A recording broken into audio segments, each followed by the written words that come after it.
Olá, uma vez mais aqui estamos com o programa Mediunidade Hoje, através da TV Mundo Maior. Como sempre, o nosso carinhoso abraço, as nossas melhores vibrações de saúde e paz. A você e a sua família, muito obrigado pelo seu prestígio ao nosso programa, a toda a programação da TV Mundo Maior, que presta um serviço muito importante na divulgação das ideias da doutrina espírita. No livro As Bênçãos de Chico Xavier, aqui neste livro nós temos muitas lições que nos foram transmitidas por Chico Xavier nas reuniões do Abacateiro, nas inesquecíveis reuniões aos sábados, à tarde, a partir das 14 horas, à sombra do Abacateiro, num dos bairros da periferia da cidade de Uberaba. E lá, Chico muitas vezes, interpretando o pensamento de Emmanuel, nos falava a respeito dos temas de O Evangelho segundo o Espiritismo. A reunião acontecia ao ar livre, em plena natureza, nós todos ali, os amigos que participávamos da reunião, íamos participar da reunião com os irmãos que residiam ali no bairro. Estavam ali no bairro e ali acontecia a nossa reunião ao ar livre. No Abacateiro, certa vez, os comentários, numa tarde de sábado, haviam girado em torno do assunto motivos de resignação. É uma lição do capítulo 5º de O Evangelho segundo o Espiritismo. Motivos de resignação. Alguns companheiros falaram sobre o assunto e, ao final da reunião, Chico solicitou permissão para falar durante alguns poucos minutos, para interpretar o que Emmanuel estava dizendo a respeito do assunto. E ele começou: é apenas uma nota que nos é encomendada pelo nosso Emmanuel. Ele diz que todos fomos chamados à paciência na aceitação das circunstâncias dentro das quais a nossa vida se desenvolve. A virtude da paciência, motivos de resignação. Nós todos fomos chamados à paciência, na aceitação das circunstâncias, dentro das quais a nossa vida se desenvolve. E, às vezes, se desenvolve dentro de muitas lutas, muitas provas, muitos obstáculos a serem vencidos, a serem superados. Os problemas são muitos, então nós precisamos de exercer a paciência na aceitação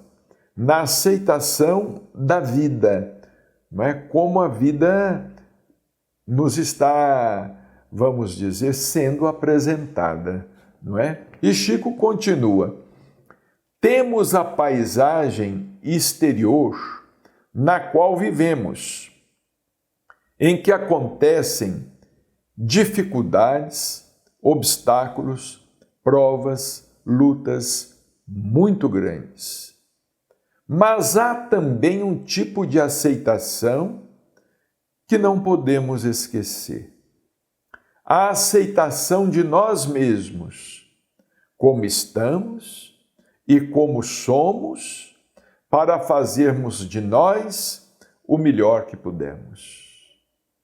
A aceitação de nós mesmos. Olha aqui que frase extraordinária. A aceitação de nós mesmos, como estamos e como somos, para fazermos de nós o melhor que pudermos. Porque às vezes toda a nossa infelicidade decorre da falta de aceitação de nós mesmos. Da falta de aceitação de nossas lutas, da falta de aceitação da convivência que temos com familiares e amigos, da falta de aceitação com aquela limitação econômica, com certa limitação financeira, falta de aceitação por às vezes não conseguirmos o sucesso esperado dentro do campo profissional ou dentro dos negócios, porque todos nós temos os nossos karmas e às vezes os nossos karmas nos impedem o deslanchamento. Às vezes os nossos karmas, vamos imaginar os nossos karmas como sendo forças, como sendo raios de força, como sendo cordéis magnéticos. E esses cordéis nos amarram, nos inibem, nos prendem, nos impedem de caminhar mais longe, de caminhar mais distante. Essa situação, esses embaraços kármicos, às vezes, eles não permitem que nós venhamos a ter o mesmo sucesso que uma outra pessoa, o mesmo êxito que uma outra pessoa. Às vezes, nós temos um embaraço kármico no campo afetivo, não conseguimos nos acertar afetivamente. Às vezes temos um embaraço kármico no campo familiar ou no campo profissional. Temos um embaraço kármico no campo das ideias. Lutamos com muitas ideias desencontradas. Enfim, são diversos esses embaraços kármicos. Mas acima desses embaraços kármicos, nos diz aqui Chico Xavier, nós precisamos de ter aceitação. Termos aceitação de nossas limitações para fazermos de nós o melhor que pudermos. Porque quando nós temos aceitação, nós podemos fazer o melhor que pudermos de nós mesmos. Quem não tem aceitação ou não trabalha essa aceitação de si mesmo, pode complicar ainda mais a sua situação. Pode, vamos dizer assim, multiplicar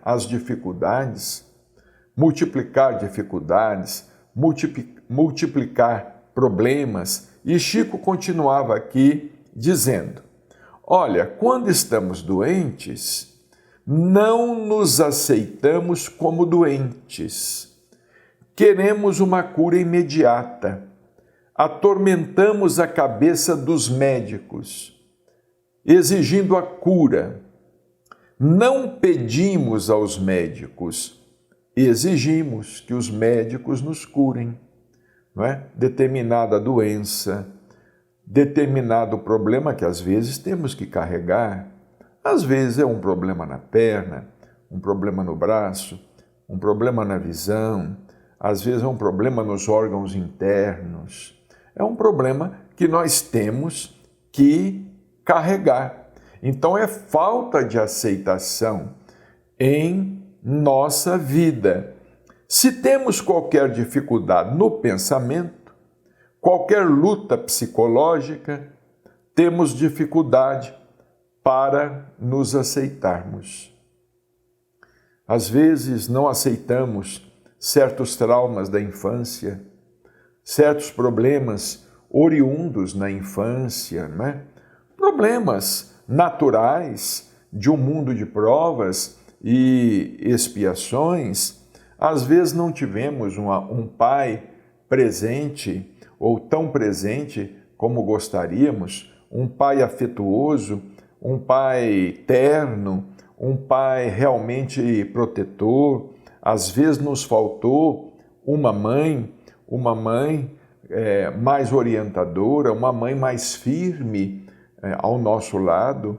Às vezes não podemos contar com a solidariedade da família, não podemos contar com a solidariedade dos familiares, não é? Então, é o que nos diz aqui Chico, olha, se temos qualquer luta no campo doméstico, um filho, uma esposa, um esposo, um pai, uma mãe, se acontece algo de desagradável com eles, não queremos que aconteça, não aceitamos. Nós não queremos que aconteça, não aceitamos. Sentimos dificuldades para colocar aquele coração tão querido no equilíbrio necessário. Muitos de nós, às vezes, pelejamos com filhos, com netos, não é? Com sobrinhos, lutamos para incutir determinadas ideias na cabeça deles, ideias que sabemos podem auxiliá-los, podem ajudá-los a quebrar menos a cabeça, né? Porque tem tanto jovem aí batendo cabeça e às vezes a gente peleja para dar uma orientação, para mostrar o caminho, mostrar o rumo, e é difícil, como nos diz aqui Chico, não é? Sentimos dificuldade para colocar aquele coração tão querido no equilíbrio necessário, pedindo calma para que a dor não assuma proporções exageradas. Às vezes é um jovem que não sabe o que quer da vida, não sabe que caminho tomar, não sabe se estuda e o que estuda, não sabe o que estudar. Às vezes entra numa faculdade, não quer, vai para outra, não quer trabalhar, começa no trabalho, não gosta do trabalho, quer outro trabalho, não dá certo, quer mudar de cidade, de repente quer ir para o exterior, tentar a vida no exterior. Isso é muito comum. Isso é muito comum. E nós tentamos, às vezes, uma influência positiva, um conselho, uma orientação, uma ideia, enfim. Não é que nós, vamos dizer, tenhamos o direito de interferir no destino da pessoa. Ninguém tem o direito de interferir no destino, no livre-arbítrio. A pessoa tem o seu livre-arbítrio, não é? Mas nós também não podemos adotar uma atitude completamente passiva diante de quem sabemos que está tendo dificuldade para encontrar o seu caminho, não é? Nós devemos e podemos colaborar, um conselho, uma orientação, uma ideia, sugerir uma ideia, conversar, pelo menos conversar. Como nos disse Chico aqui, olha, aceitamo-nos como somos e como estamos, na condição em que fomos, nas circunstâncias da vida, nas lutas que nos são mais íntimas. Quando sofremos qualquer dor, nos desmandamos em queixas, petitórios ao mundo espiritual, que mais revelam a nossa impaciência. Perdemos a fé, perdemos não é? Quem tem fé não perde a sua fé, mas fraquejamos, não é? Vacilamos, na conquista da fé, na aquisição da fé, vacilamos, vamos dizer, nós vamos adiante e voltamos atrás, porque achamos que está tudo errado conosco, que Deus deveria fazer isso e fazer aquilo, que deveria haver uma interferência maior em nossas vidas. Chico diz aqui, o Senhor não nos dá cargas superiores às nossas forças. Não é uma aceitação relaxada, deixando tudo correr como está para ver como fica. Vejamos, o tema daquela tarde era motivos de resignação. E Chico diz aqui, não é uma aceitação relaxada, deixando tudo correr como está para ver como fica. Se estamos doentes, vamos cuidar, mas sabendo que às vezes o problema é mais grave do que parece. Se o nosso problema é com um familiar, não podemos exigir que se transforme numa santa ou num santo de um dia para o outro. Nós que sabemos educar os filhos dos nossos vizinhos com tanta perfeição, voltemos os olhos para dentro de casa, educando a nós mesmos, dizia Chico. Às vezes, não suportamos um filho rebelde, mas não conversamos, não dialogamos, não nos colocamos em posição de igualdade. Queremos violentar o livre-arbítrio da pessoa. E às vezes a pessoa escolhe, porque é um problema kármico, às vezes a pessoa escolhe errar, escolhe quebrar mais um pouco a cabeça, escolhe desencantar-se um pouco mais, porque a verdade é a seguinte, às vezes, enquanto a pessoa não se desencanta completamente, enquanto ela não se desencanta completamente de determinadas ilusões, ela não busca outro caminho. Ela tem que... A gente fica com a impressão de que ela necessita de esgotar aquela taça, aquele cálice. A gente fica com a impressão de que enquanto aquela pessoa é como, por exemplo, o usuário de droga, enquanto ele não se convence, ou então aquele que bebe, né? O alcoólatra, enquanto ele não se convence que aquilo não é bom para ele não toma decisão que compete a ele tomar. E que compete a ele tomar da mudança, enquanto ele não esgota por ele mesmo aquele cálice. Isso vai acontecer um dia, mas às vezes leva tempo. Às vezes consome uma encarnação, ou duas encarnações, ou até mais, para a pessoa tomar consciência, não é? Às vezes o tempo exigido, ele é muito maior. Às vezes não vai ser aí num ano, 5 anos, 10 anos. Às vezes a pessoa ela vai viver dentro daquela ilusão a existência inteira para finalmente se desencantar. Quando ela se desencantar por ela mesma, então ela começa a mudar. É claro, nós não vamos ficar inativos, não é? Nós não vamos deixar de dar uma orientação, um conselho, não vamos deixar de falar, é nosso dever. Esse é nosso dever. Nós podemos até não dar conta de apagar um incêndio, mas é nosso dever julgar um balde d'água, não é? Às vezes tem uma casa queimando, ou tem uma mata pegando fogo, nós não podemos não dar conta de apagar aquele incêndio, mas é nosso dever julgar um balde d'água. Então, se o nosso dever é julgar um balde d'água, vamos julgar o balde d'água, não é? É nosso dever. Agora, às vezes, não está ao nosso alcance apagar o incêndio.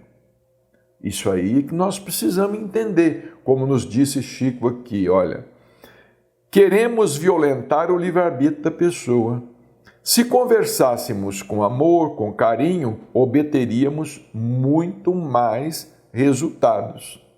Aceitarmos-nos como somos e como estamos é muito importante.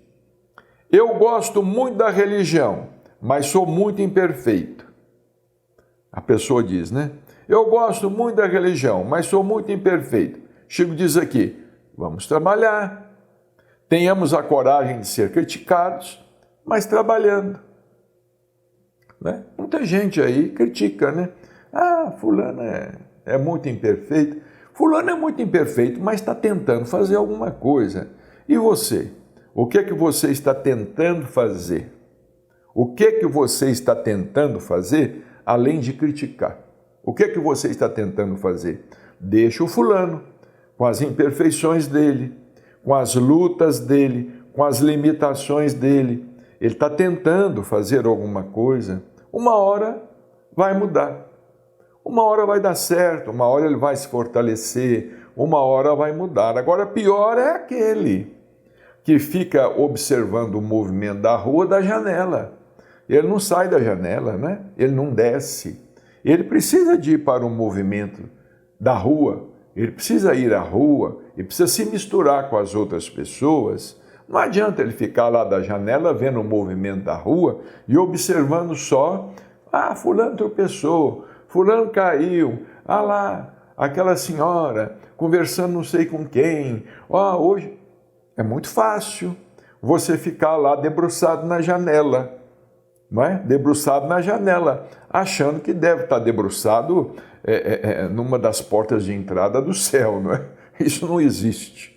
Isso não existe. Você está numa ilusão muito maior. Saia da janela e vai para a rua, não é? É como diz o Chico aqui, olha, vamos trabalhar. Tenhamos a coragem de ser criticados, mas trabalhando. É muito mais importante do que escutar as críticas e revidar. Tem pessoas que perdem um tempo precioso revidando críticas. Revidando críticas. Uma vez me perguntaram, um depoimento pessoal, né? Me perguntaram, Marcelo, você recebe críticas? Sim, recebo. Você revida? Eu falei assim, não. Por que você não revida? Porque eu conheço as pessoas que estão criticando. Eu sei quem elas são. Pronto. Eu sei quem são as pessoas. Eu conheço as pessoas que estão criticando. Eu sei qual é a intenção delas, qual é a intenção, o que elas pretendem. Eu conheço. Revidar para quê? Para que revidar uma crítica? Eu conheço. Não são melhores. Podem não ser piores, mas não são melhores. Agora, a pessoa está lá criticando quem está trabalhando. Porque quem trabalha não tem tempo para criticar. E quem trabalha, às vezes, não tem tempo nem para ouvir crítica, porque a crítica passou a não ter importância. A crítica, ela carece de importância. Como dizia Chico Xavier, não é? Ele falava, você, olha, se eu fosse ouvir as pessoas que me criticam, eu não ia sair do lugar. Eu não teria saído do lugar, não é? E realmente não teria mesmo, né? Porque desde que ele começou a trabalhar mediunicamente, ele começou a receber as críticas mais acerbas, perseguições, calúnias, etc. Mas ele tapou os ouvidos a isso tudo e seguiu adiante. Os críticos passaram à semelhança de terras áridas que não produzem nada. E ele produziu. Muita paz, até a nossa próxima semana, nosso próximo encontro, se Deus quiser.